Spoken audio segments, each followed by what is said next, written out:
અત્યારે એવું જોવા મળે છે કે ખીલ ચામડી પર, ચહેરા પર ખીલ માટે ખાસ કરીને યુવા વર્ગ છે તે બહુ એલર્ટ હોય છે. ખરી વાત છે. તો આ ખીલ થવાના કારણ શું હોય છે? સો જે મૂળભૂત કારણ છે એ છે હોર્મોન્સના ચેન્જીસ.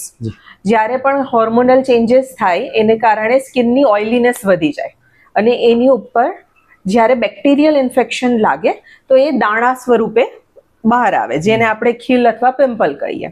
સો યુઝ્યુઅલી તમે માર્ક કર્યું હોય તો 13 વર્ષથી લઈને 17 વર્ષે જ્યારે પ્યુબર્ટલ એજ આવે ત્યારે પિમ્પલ થવાની શરૂઆત વધારે થાય.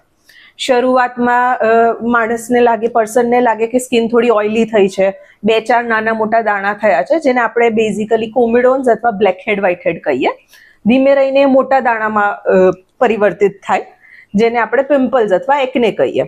એકને કોઈ વાર લાલ કલરના હોય, કોઈ વાર સફેદ કલરના હોય. અગર આપણે લાંબો સમય સુધી એની ટ્રીટમેન્ટ ન કરાવીએ અથવા એની કેર ન કરીએ તો ધીમે ધીમે ડાઘામાં પરિવર્તિત થઈ જાય અને ધીમે ધીમે જ્યારે પિમ્પલ બેસે સ્કિન પણ થોડીક નીચે ખેંચાઈ આવે અને ખાડા અથવા સ્કાર્સ પડી જાય.